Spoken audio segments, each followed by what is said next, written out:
Bonsoir, bienvenue sur TED TV pour cette première édition de la grande émission. J'ai Jérôme à mes côtés, avec lequel je vais présenter cette émission. Bonsoir à tous et à toutes. Bonsoir. Sur notre droite, on a... La Loupiote. La Loupiote, oui. Bonsoir. Bonsoir les gars. Bonsoir. Philouzette, bonsoir.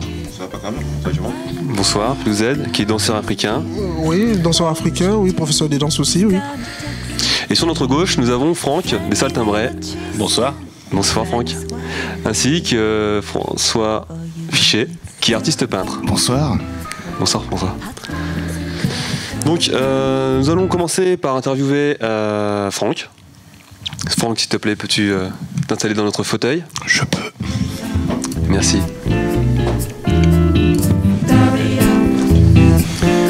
Alors, tu vas nous parler un peu des Saltimbrais. C'est exact. Alors, de quoi est partie l'idée de fonder la troupe des Saltimbrais? Alors les Saltimbrais, ça existe depuis une douzaine d'années, ça s'est créé au sein du lycée Le Verrier, donc c'était un club de jonglage, des copains passionnés de balles et de diabolo qui ont commencé à faire des spectacles pour la veillée du lycée, et de fil en aiguille, on a créé une association et on a proposé des créations amateurs dans différents endroits, dans différents festivals. Je vous coupe, Le Verrier c'est à Saint-Lô? Le Verrier c'est à Saint-Lô dans la Manche, oui tout à fait. D'accord, et tu fais partie donc de l'aventure depuis le début, hein? Voilà, je suis un des 10 membres fondateurs de cette association. Et donc maintenant vous êtes combien dans la troupe? Alors dans la troupe c'est variable, ça dépend des projets, ça dépend des spectacles, on peut être de 3 à 90 quand c'est l'école de cirque qui fait ses représentations. Et vous donnez aussi des cours de cirque? Oui, dans l'école de cirque, donc de 4 à 77 ans, on propose des cours de cirque pour les enfants, les adultes, les adolescents. 77 ans, mais ils arrivent à jongler avec leur boule? Oh, il n'y en a pas beaucoup qui ont 77 ans, mais 77 ans, oui. C'est surtout des grands-mères. Donc il n'y a pas d'âge, de toute façon. Elles n'ont pas de boule, mais... donc non, plus sérieusement, je ne sais pas quel âge est le plus vieux, une quarantaine d'années, je crois, le papy de la troupe qu'on va voir tout à l'heure. D'accord. Et en ce moment, quelle est votre représentation importante du moment? Et ben donc c'est la véritable histoire des raviolis, donc qui est une création amateur, c'est le projet qui tourne le plus en ce moment. Tiens, comme on parle des raviolis, on va voir quelques images à l'instant. Moi c'est Manu Lefebvre alias Toto Ravioli. Donc je suis arrivé dans les Saltimbrais il y a quelques années, quand j'avais à peu près 11-12 ans, maintenant j'ai 18 ans. Voilà, je fais partie de la troupe depuis ces années-là. Je suis Archibald Ravioli, le vétéran et le doyen de la famille Ravioli.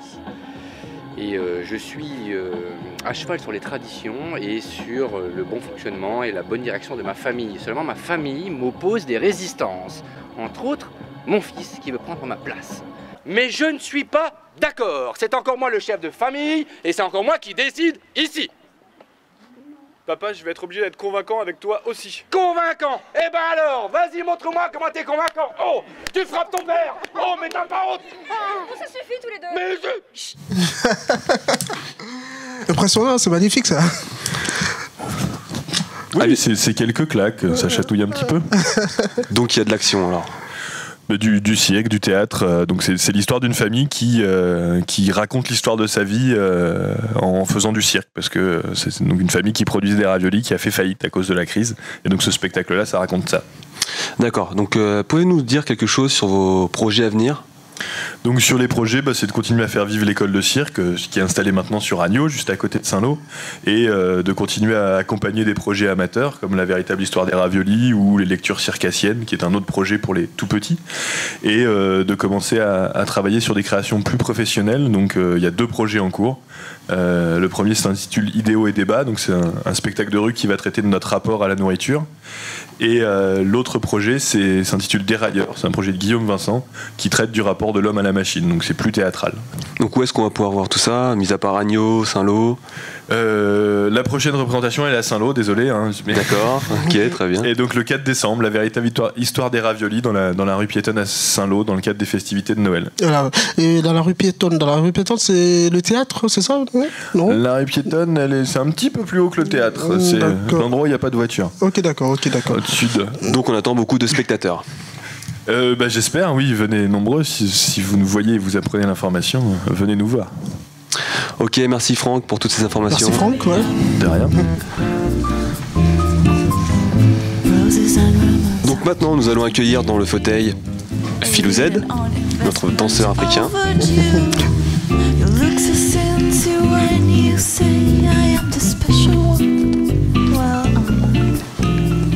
Philou Z, bonsoir. Bonsoir, pas comme. Plaisir pour moi de te retrouver sur ce plateau. Partagé. Ça fait un moment que vous préparez la sortie d'un album, Philou Z. Nous sommes en studio pour le moment, on vient juste de rentrer. Ah bah oui, c'est ce que j'ai vu, parce que j'ai fait un tour au studio, je vous ai vu en train de travailler, vous êtes en pleine répétition pour la préparation, pour la sortie de cet album-là. Mais avant de commencer à parler, de décortiquer tout ça, est-ce que vous pouvez nous parler un peu de votre parcours, Philou Z? Mon parcours, Quand est-ce que vous avez commencé? vous voulez dire depuis tout petit Bah ou oui, maintenant? depuis tout petit, comment vous êtes arrivé en France, Il est long. et comment est-ce que vous avez installé comment vous avez mis sur pied cette école de danse-là? Là, on sort de l'album.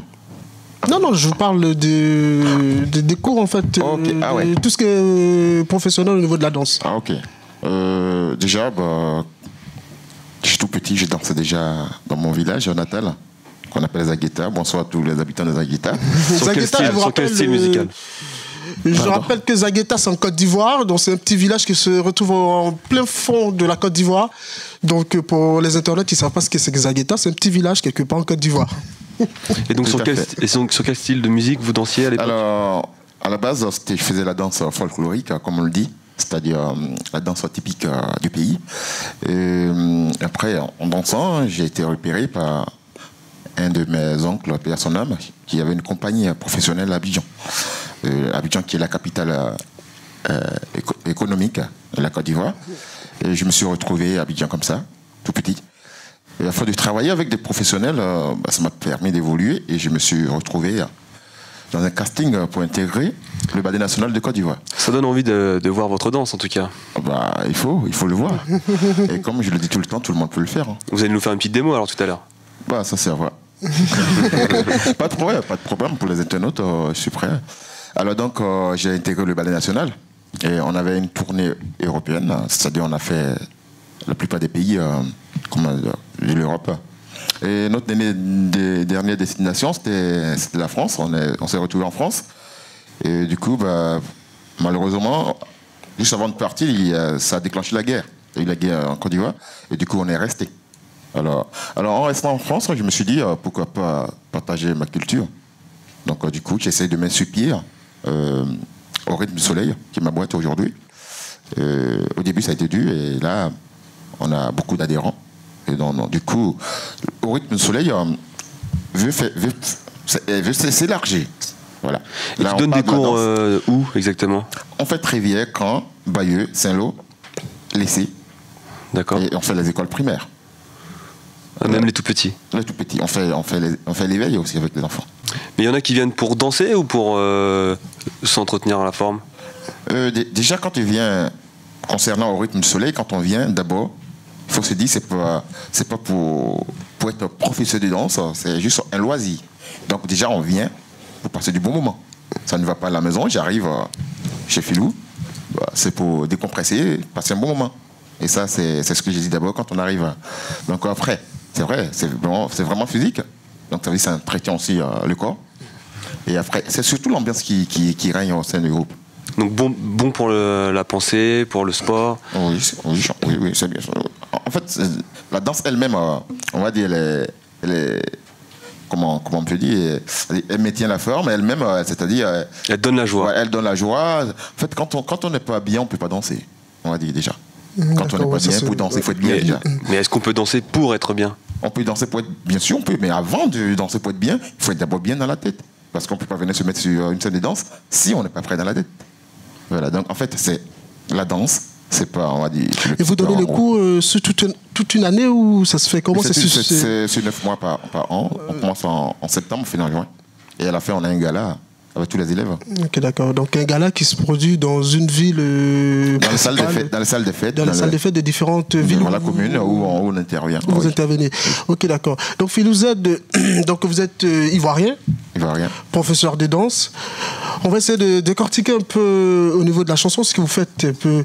Là, vous préparez votre album, comme je l'ai dit tout à l'heure dans l'introduction. Tout à fait. Et j'ai été au studio vous voir, vous préparez cet album. Donc, on pense qu'on aura quelque chose tout à l'heure, un petit a cappella de quelques titres peut-être, si vous le voulez bien.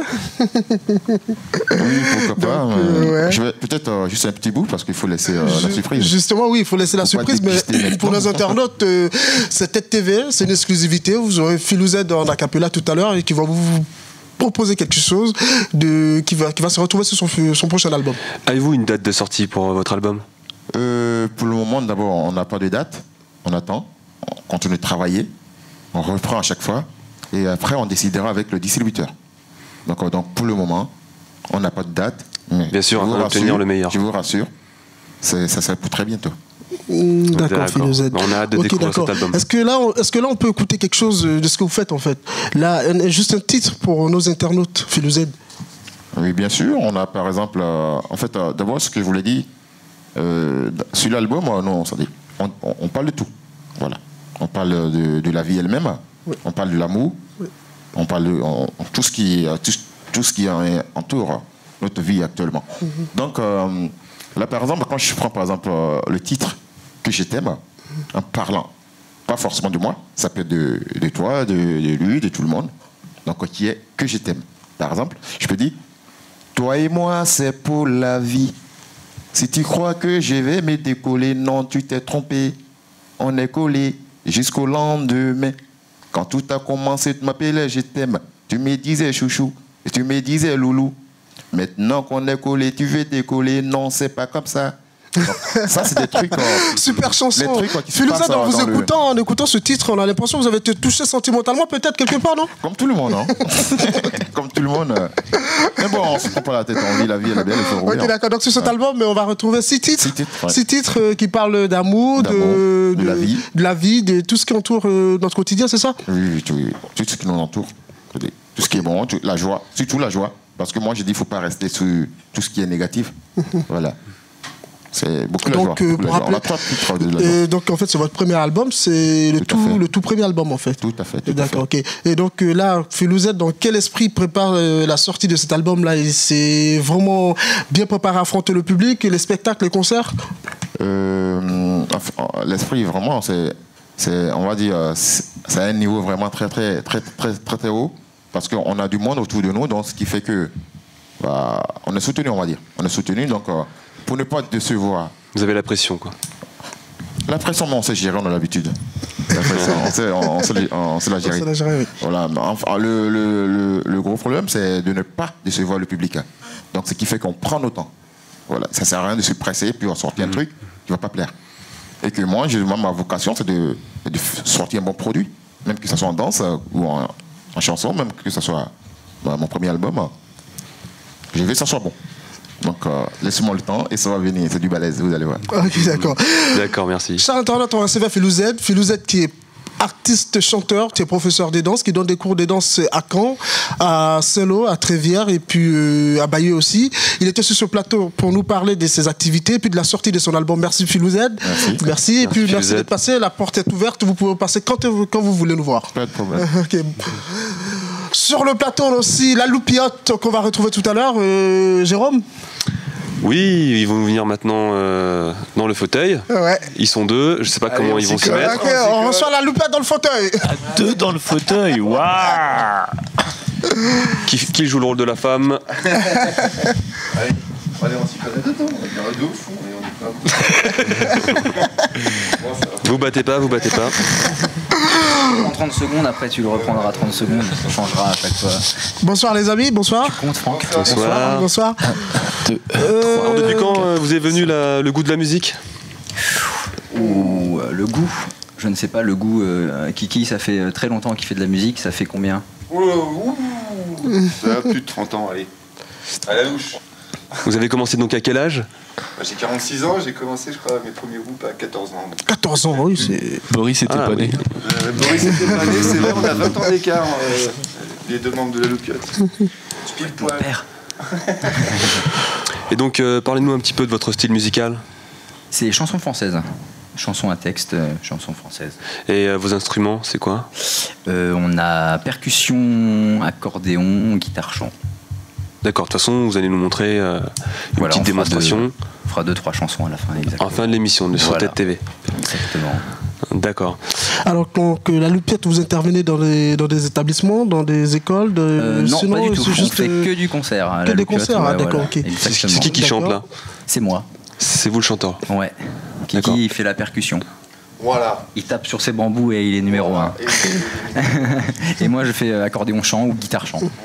Et d'ailleurs, j'en profite, comme j'ai un micro dans la main et que ça va passer partout sur le net, je cherche un soliste, un violoncelliste ou un guitariste. Donc voilà, l'appel est lancé. Pas de problème. À qui voudra l'attraper. Pas de problème, à travers TED TV, le message est bien passé. Voilà, exactement. Si tu as des choses... Non, mais Boris oubliait de préciser que c'est voilà, pour te répondre, on est purement dans une démarche de faire des concerts. Boris écrit toutes ses chansons, il n'y a pas de reprise, on ne fait pas de l'animation, si tu veux, on est vraiment dans une démarche artistique. Voilà, c'est Boris qui écrit. Petite question qui me vient à l'idée, c'est quoi les thèmes des chansons en fait de la Loupiette? Il y a plein de thèmes, c'est la vie, quoi. Parce comme Philouzette tout à l'heure, voilà, je parlais de la vie. Bon, après, je vais chanter ce que je vais vivre. Je sais pas trop raconter des histoires où, voilà, la plupart du temps, c'est ce que je vis. Est-ce qu'un album est-il prévu? On est en train d'enregistrer en ce moment 5 titres. On retourne enregistrer lundi. On refait encore une journée, puis ça devrait être bon. Après, on ne sait pas quand est-ce qu'il va... Donc le morceau que vous allez nous montrer tout à l'heure, il fait partie de cet album. Voilà, exactement. D'accord, très bien. Et la Loupiette, elle est basée où? Ils sont basés où, pardon? Moi, je suis de Saint-Lô et Kiki est de Graigne, à côté de Saint-Lô. De Graigne, donc c'est... On est voisins. Des Monchois. Exactement. Ok, d'accord. Je suis un Canet repenti, moi. Et du Calvados. Ok, donc en fait, qu'est-ce que vous utilisez comme instrument en fait pour vos différents concerts? Bon, là tout à l'heure on aura l'occasion de voir, mais je veux savoir déjà pour les internautes qui ne savent pas ce que c'est, qui connaissent vraiment pas les différents instruments, pour essayer de l'expliquer un peu. Il y a une guitare et c'est une guitare à 6 cordes et un accordéon, c'est un accordéon chromatique touche piano que j'utilise. Et pour la percussion, ça se complique parce que là, j'ai fait un truc à moitié bizarre. Vous verrez ça tout à l'heure. J'ai fabriqué une grosse caisse avec des 4 planches de bois, genre façon caronne, pour ceux qui connaissent la batterie caronne. Donc, je suis donc assis sur un caronne, la percussion de flamenco, en même temps. Donc, ça fait 2 caronnes, une grosse caisse, un basse et puis un médium. Et puis, j'ai une matinée, tout ça, d'un peu de bongos, de caisse claire, de chimes, de cymbales et de tambourins. Voilà. C'est un set de percussion un peu hybride avec la batterie parce que je joue avec une pédale de grosse caisse. Voilà. Et question un peu plus personnelle, côté amour, vous en êtes où? Lui il est mal, enfin il est en couple.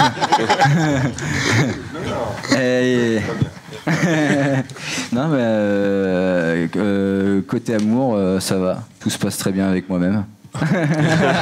Tu peux lancer un autre appel si tu veux. Il faut lancer un appel désespéré parce que Boris là franchement ça va pas. Non, moi c'est bon, j'en ai 2 amours. En fait je suis l'heureux papa d'une petite fille de 8 mois et demi là, bravo, cool. félicitations, peut-être un applaudissement pour la petite fille. Merci les mecs. C'est vrai.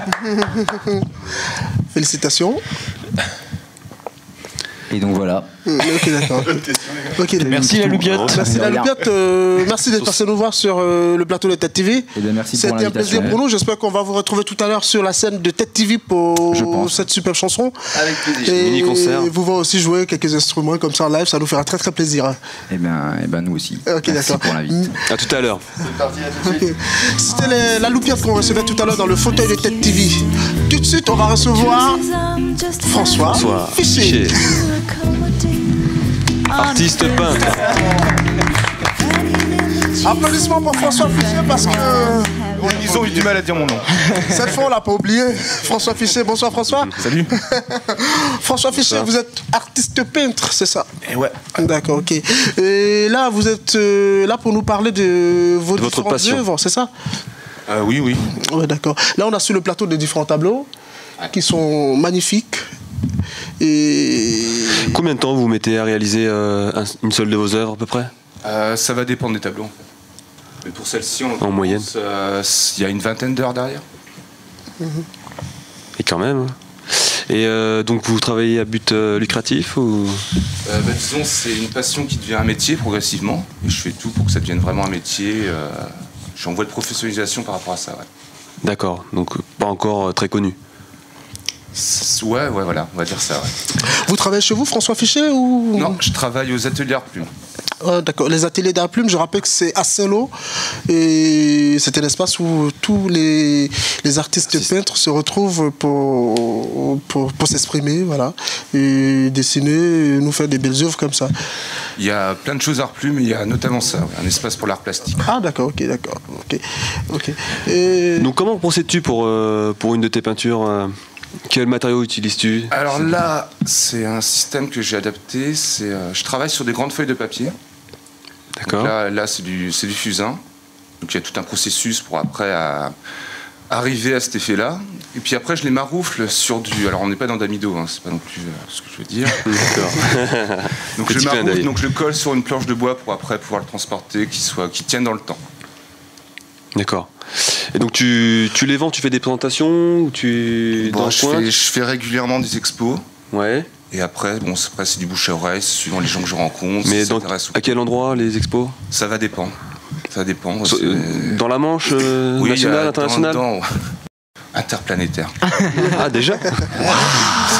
Une œuvre comme ça peut durer combien d'années, François? Ouais, ça dépend de beaucoup de choses après. Hein. C'est sûr, s'il passe sous le feu, ça va pas durer longtemps, mais en soi, c'est bien clair.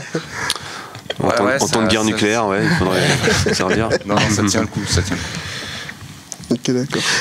Donc tu as travaillé d'autres activités dans les arts, mis à part les peintures? Je fais un peu d'événementiel. J'aide à l'organisation d'événements, par exemple.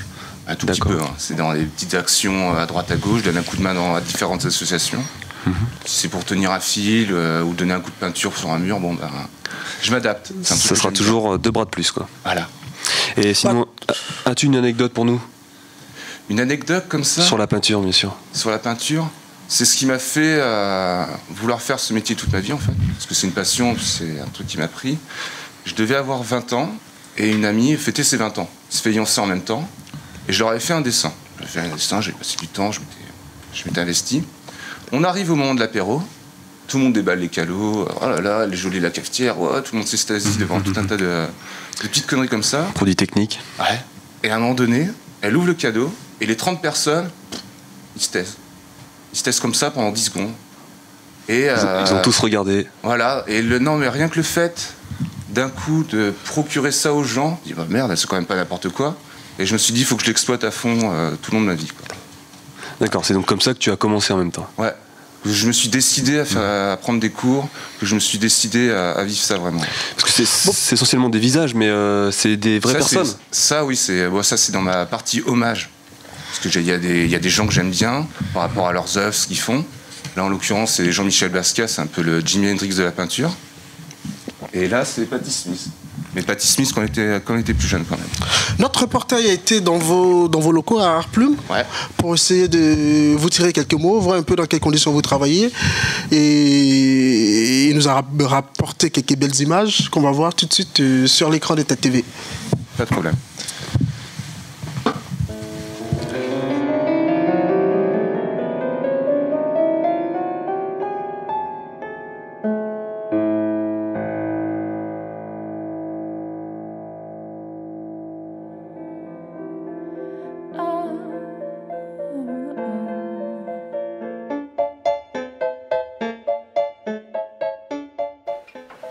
Donc François, je te vois bien investi dans les ateliers d'Art Plume. Tu prépares quelque chose? Ça fait combien de temps que tu t'y retrouves? Ouais, je prépare une exposition autour de portraits. Et ça va faire depuis le mois d'avril que je reçois des personnes Art Plume, que je les rencontre soit dans la rue, soit chez eux, où je fais leurs portraits et je leur pose une question durant le temps de pause. Et après, je note la réponse sur le tableau. Donc le but, c'est de faire une exposition autour de ça. Tu utilises toujours la peinture ou...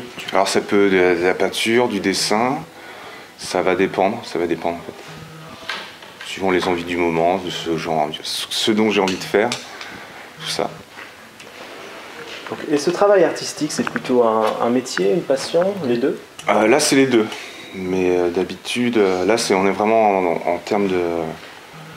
C'est plus la peinture passion, parce que bon, j'adore faire les portraits. C'est l'occasion pour moi de préparer mon premier... C'est la première fois que je monte un projet comme ça qui me prend 6 mois. Mais à côté de ça, je fais aussi pas mal de commandes pour faire de la décoration ou des petites commandes pour Noël ou des petites choses. Donc voilà, là on est plus dans un espace où c'est la passion qui prime.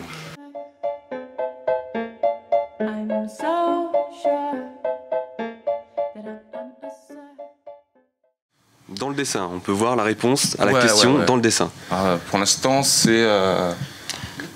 j'en suis aux 2 tiers du projet à peu près. Et donc là, c'est le portrait d'une dame africaine ou non? Non, pas du tout. Non, là, c'est un début de portrait, donc ça fait à peu près 1 heure et demie que je suis dessus, et progressivement, ça s'affine.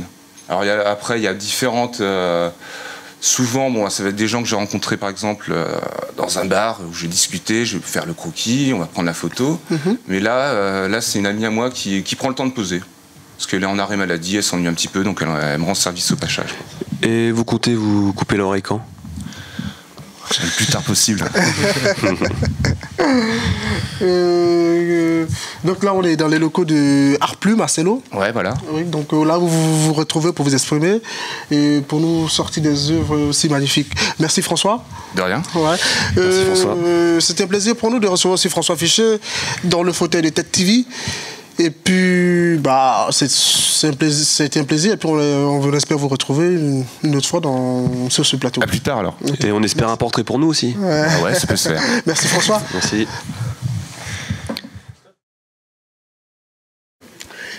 Et oui, Jérôme, c'est la fin. Déjà Ouais, bah oui, c'est la fin de cette émission. C'était un plaisir pour moi. Mais je suis tellement triste, mais ça m'a fait beaucoup plaisir. Non, t'inquiète pas. J'espère qu'on va se retrouver pour notre émission très bientôt sur Tête TV. Et très vite, avec de nouveaux artistes. Bah oui, et puis aussi, peut-être des nouveaux comédiens aussi. Et pourquoi pas Oui. Ça, vous le découvrirez dans la nouvelle émission. Donc, pour vous quitter, chers internautes, voici pour vous la loupiote.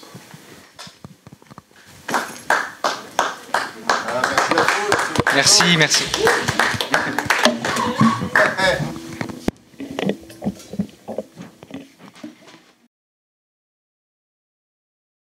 À tous mes amis. À tous tes amis? Voilà. Allez, c'est parti. 1, 2, 3, 4.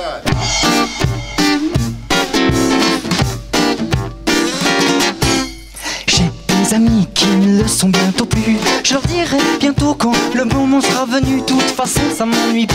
Ils n'ont rien à raconter. Ils sont navrants, ils sont chiants. Ils n'ont aucun sentiment. Je leur dirai bien. Je leur dirai bien. Je leur dirai bien. Mais ça attendra demain.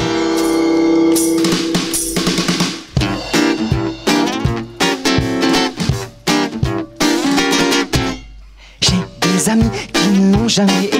On se tape la politesse comme si on s'apprécie parce qu'on est civilisé.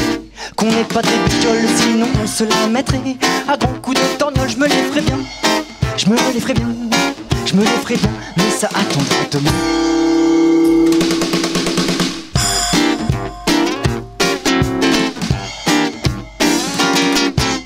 J'ai des amis, c'est pire que des faux culs. Avec leur sourire en coin, genre on t'apprécie bien. Or je sais que des tournées, ce ne sont pas les derniers à me la faire à l'envers, bien propre et sans manière. Je le sais bien, je le sais bien, je le sais bien, mais je suis comme jusqu'à demain.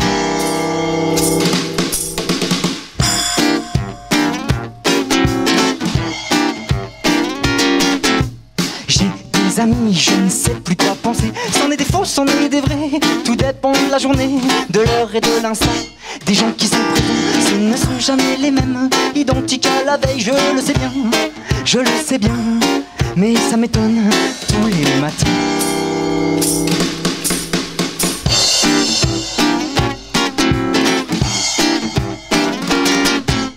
J'ai des amis, tellement j'en ai aucun que je peux les compter sur les doigts de ma main. Je les vois tous les jours, ou bien trop rarement. On se prend la tête d'amour, bien gentiment. Je leur dirai bien, je leur dirai bien que je les aime, et ça avant demain.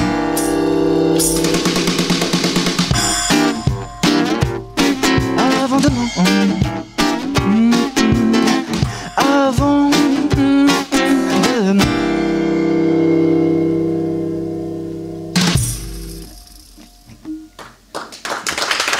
La prochaine chanson s'intitule Entends-tu? C'est sur un métier merveilleux qui s'appelle la Compagnie républicaine de sécurité. C'est parti mon kiki. 1, 2, 3, 4.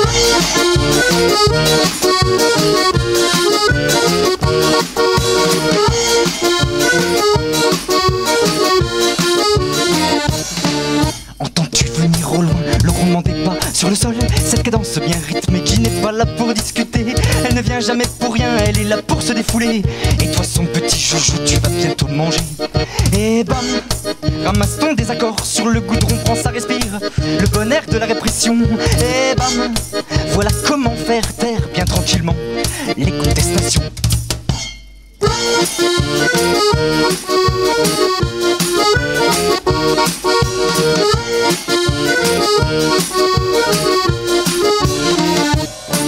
Tu n'es peut-être pas casseur, mais lui n'est pas là pour juger. Il est là pour te faire comprendre qu'on te préfère devant la télé à regarder toutes les conneries qu'ils t'ont gentiment préparées. Les gens de là-haut aiment les légumes, les farcis dans leur canapé. Mais lui, il aime te voir sortir des banderoles et tes sifflets, crier ta haine et ton désir d'en envoyer sur le bûcher, c'est même son petit plaisir, le régal de sa journée. Oui, ton malheur va le réjouir puisque taper c'est son métier.